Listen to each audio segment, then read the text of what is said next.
made it in the rain. In the rain, the trek, the journey, the drive. It was worth it. Yes, it's definitely worth it. World War II. I mean, where else are you going to see stuff like this? It's insane. World War II ammunition store. Decommissioned. There's 11 of these scattered throughout the woods.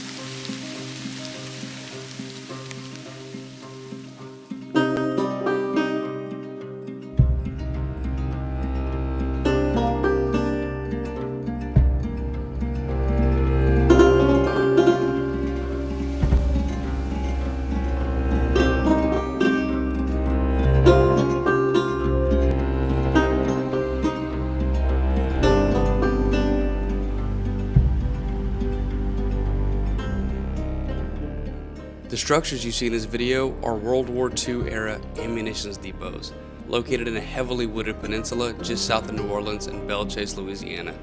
We had read about these structures in multiple online articles. After reading about it and seeing some photos, we knew we had to make the journey to come see this slice of history for ourselves. The first known military use for the area was Fort St. Leon, which was constructed to help protect the city of New Orleans in the mid-1700s. Later, in 1809, the American government found a new use for the site, and it was revived in preparation to protect the city of New Orleans during the War of 1812. Fast forward to the year 1939, at which time World War II had begun. During this time, the American government occupied about half of this 10,000-acre peninsula. Their main purpose for it?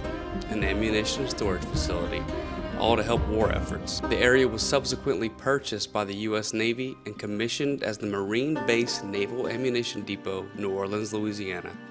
Katie Brasted, director of the Woodlands Conservancy nonprofit, was able to meet several people who had worked and lived on the property during the time that it was used to store ammunition. Some of the information she was able to obtain from these people can now be found on the Woodlands Conservancy's website. Sam Cusinello was one of the people she had met. He had worked at the ammunition depot site from 1948 until it eventually closed in 1956. Ammunition was delivered to the property by ship and rail, and eventually only arrived by rail.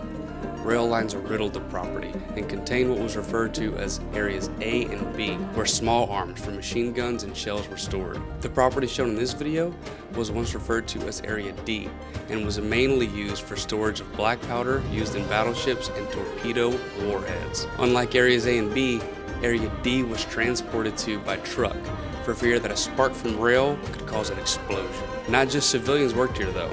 A Marine by the name of Al Crawford was stationed at the property during World War II. It was the Marine Corps' job to provide security for the area.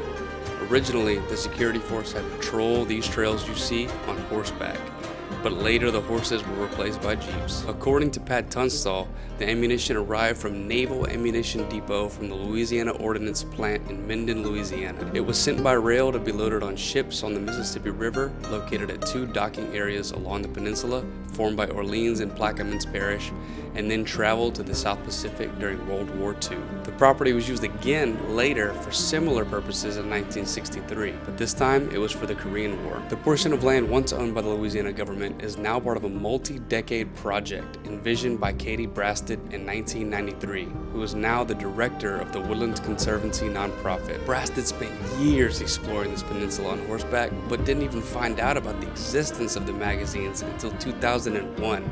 The director at the time showed Brasted old aerial maps of the property.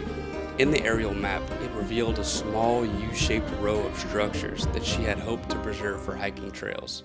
These are the structures we're exploring in these videos. Another flyover of the peninsula was done in hopes of spotting the structures once more, but with no luck.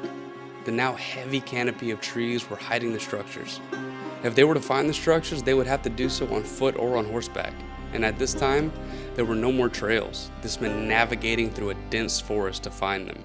They traced the area that bordered the two-lane property, keeping an eye out for anything that resembled raised earth, and finally were able to locate the structures again. Trees had grown on top of the cement structures and in front of the doors, blocking entrances. But 50 years later, they had withstood the test of time. The Woodlands Conservancy cleared hiking trails for visitors and cleared entrances to the structures.